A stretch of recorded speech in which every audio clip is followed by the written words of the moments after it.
Nous sommes en moins 40 000 avant Jésus-Christ. Toute la planète semble obéir aux lois de la sélection naturelle. Toute, non, une vallée résiste encore et toujours à l'évolution.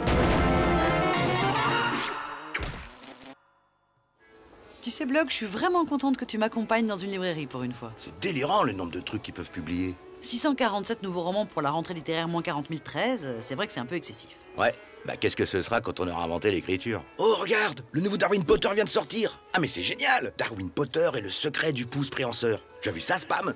C'est la suite de Darwin Potter et le brontosaure boursouflé. Ouais, c'est pas de la grande littérature, tu sais. Je sais bien que ça marche très bien chez les primates, mais tu devrais essayer de lire des choses un peu plus pointues. Excusez-moi, je vous ai entendu discuter.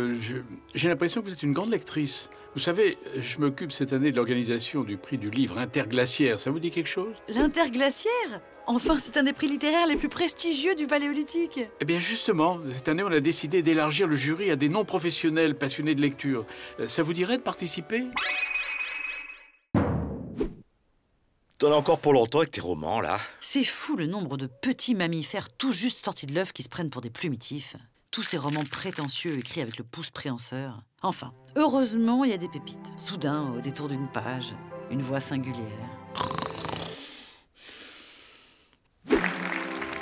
Bonjour à tous. Alors avant de dévoiler le nom du lauréat du prix interglaciaire moins 40 013, je voudrais laisser la parole à notre jury.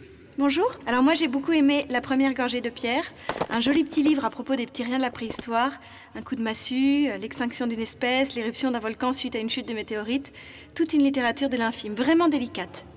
Moi, je me suis enflammé pour le dernier ouvrage de Darwin Millet qui s'intitule Braise-moi. C'est une plongée très chaude dans la vie d'une guenon qui recherche à tout peu le secret du feu. Je laisse à spam.com le soin de nous révéler celui ou celle qui a fini par remporter les suffrages de notre jury. Alors, moi, ce dont j'ai envie quand j'ouvre un roman, c'est qu'on me raconte une préhistoire. Il y avait beaucoup de bonnes choses dans notre sélection, mais nous avons choisi de distinguer un livre qui nous parle d'aujourd'hui, avec un vrai propos paléolithique. C'est l'histoire d'un hominidé qui souffre de la pénurie de logements troglodytes, qui va se battre pour obtenir une grotte, et qu'on va voir descendre peu à peu dans l'échelle de l'évolution, jusqu'à cette fin tragique où il se résigne à redevenir arboricole. C'est très beau, c'est écrit par un chasseur-cueilleur autrichien, L'homme sans cavité.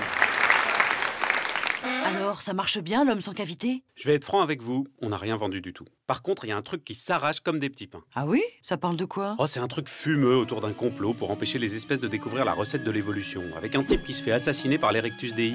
Ne me dites pas que vous n'avez jamais entendu parler du Darwin She Code.